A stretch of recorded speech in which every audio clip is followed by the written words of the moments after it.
All right, this is the Big Fact Show. I'm Mark Waldo Ward. Laz isn't with me today, but I do have a special guest. I've got acclaimed hip hop author, worked at The Source, used to run HipHopDX, Red Bull, done everything in the game. Just released a book with Gucci Man, Soren Baker. How you doing today, brother? Everything's good, Mark. Thanks for having me. Man, I super appreciate it. So tell me about this Gucci Man Guide to Greatness that you just released. It's in Target and everything. This is like real mainstream, a legitimate advice book, and you co-authored it with Gucci Man. Yeah, I'm really excited and proud of the Gucci Man Guide to Greatness. It's available worldwide, and you can get it at Amazon, Barnes and Noble, Target, wherever you buy your books, independent bookstores. If they don't have it, they'll order it for you. But I'm really excited and proud of the Gucci Man Guide to Greatness because one thing that I love is A, learning, and B, trying to put positive things out in the world when possible. And the Gucci Man Guide to Greatness is really a self-help book that's inspirational and aspirational. And what Gucci does and what I helped him do is really walk through his life and use a lot of the lessons and things that he's learned over the years and share them with people so that if someone is trying to get better at business or get better in their personal life, get better in their romantic life, get better in how they deal with people or how they deal with themselves, the Gucci Man Guide to Greatness gives you ways to do that basically in almost every facet of your life, whether that's eating, whether that's working, whether that's how you treat your lady, doesn't matter. The Gucci Man Guide to Greatness is phenomenal in my opinion in that, and that's a testament to Gucci Man and to his philosophies.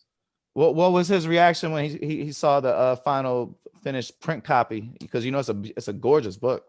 Well, thank you, man. Yeah, he was very excited. One of the first things I saw was when he had posted a whole bunch of them across like his table in his house. So that was pretty cool that he had just did a big spread, and I think he had like 10 or 15 copies of the book, just saying that it was about to be out.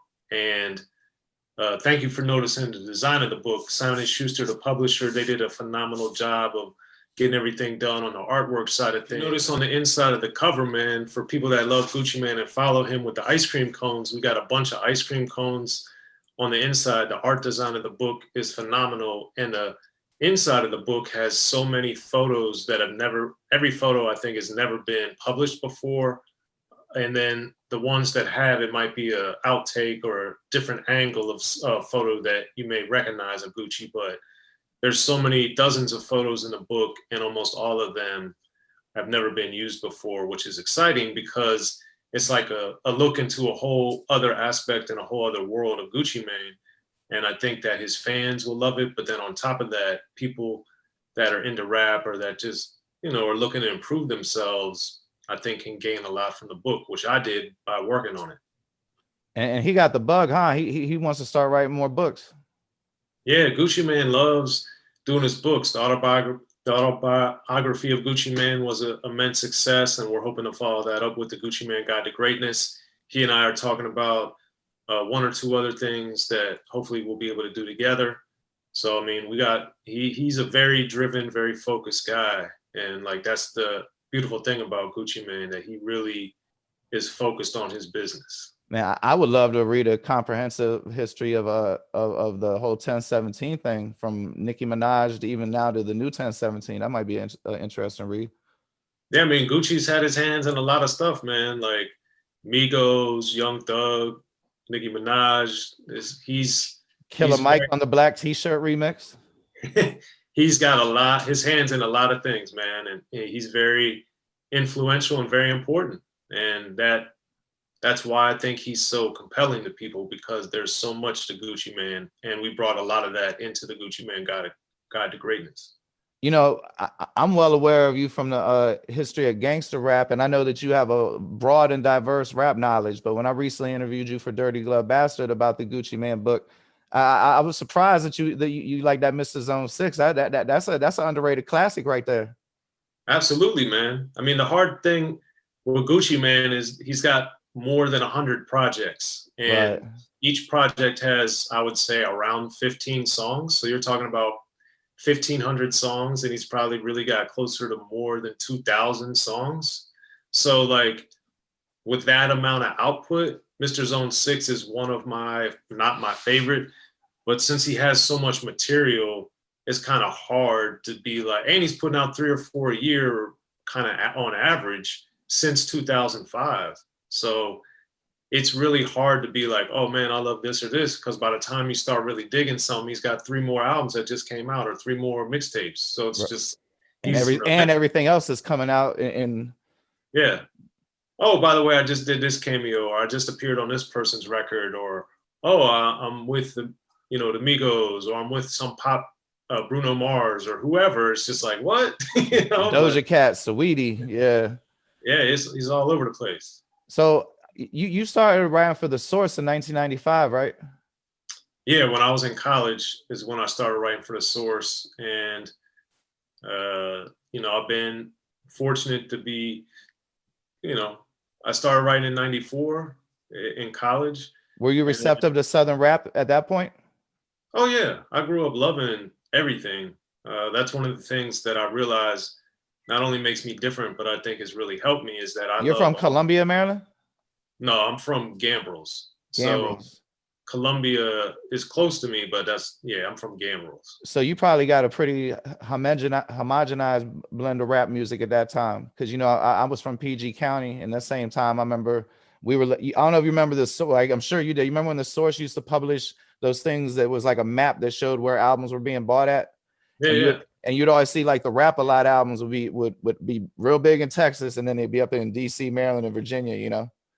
And but you know, at the same time, we were listening to Nas, we were listening to West Coast, you know. Well, the regional report, I believe, is what you're referring to.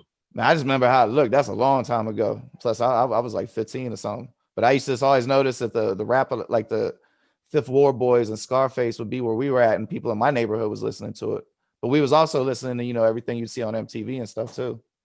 Yeah, it was an interesting time and place to grow up because most of my friends gravitated mostly to New York rap, but but there was several of them that, like me, liked pretty much everything. So some of my friends liked Poison Clan or Two Live Crew or MC Shy D like I did, or, you know, the Convicts, Ghetto Boys, OG style. Shout out Big Mike. Yeah, Big Mike, all the Rap-A-Lot stuff. But generally speaking, most people loved the New York stuff the most. That were my friends. And then a little bit, also a high percentage of them liked a lot of the West Coast music at the time as well. So, but fortunately for me, I loved it all. So how did you get it? This is pre-internet. Like, for instance, I used to like Clue tapes in '94, right? So I catch this $20 Greyhound Express bus, go up to New York for like 8 hours, go buy a bunch of mixtapes, and I'm talking like 16 doing this, and then catch the Greyhound back, because that'd be the only way you would ever have it. Well, I had the benefit of some of my friends had brothers or relatives or whatever that were in New York or in Philadelphia, and they would share the stuff with us. So I got some of that way. But then also what I did was, as you're well aware, in where we were growing up, being close to Baltimore, DC, Annapolis, PG County, Bowie, all that stuff, there were so many record stores, and a lot of those record stores, because things were moving, like I could go in, and my strategy was always, back then you could record albums from cassette to cassette or vinyl to cassette or CD to cassette. So one thing that I did was I would often buy the stuff I knew or believed my friends wouldn't buy. So I didn't think any of my friends would be up on Poison Clan right away. So I bought that. So I made sure I had it. And then at the same time, I knew they would have, just using an example, like a Public Enemy. So I wouldn't buy Public Enemy, but I would buy Poison Clan. So now I got 2 albums for the price of 1. Right. And that's how I was able to have as much music as possible. Whereas I didn't care. I wanted the original of everything, but I couldn't afford it. So I just try to strategically move and get the things that I doubted my friends would buy. And now, of course, a lot of those albums are very rare. Like I bought a Rodney O and Joe Cooley album when nobody had heard of Everlasting Bass or any of the records, me and Joe, or This for the Homie. Soren, what up? Mark, what's good? I hate to interrupt y'all dudes, but I was editing this joint and I just had to say I actually sampled that joint. It's one of my favorite joints. Check the proof right here. You heard? They call me Liggity. I own a Statue of Liberty. That mean I run New York and I rep B-Town. What the fuck you thought, my boy? B-ville killer shit. I'm at the dealership.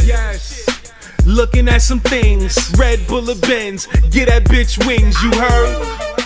I never been a waiter. Neither walk on gator and floss on haters. So I bought that, and none of my friends knew or whatever, but you know, that happened to me time and time again.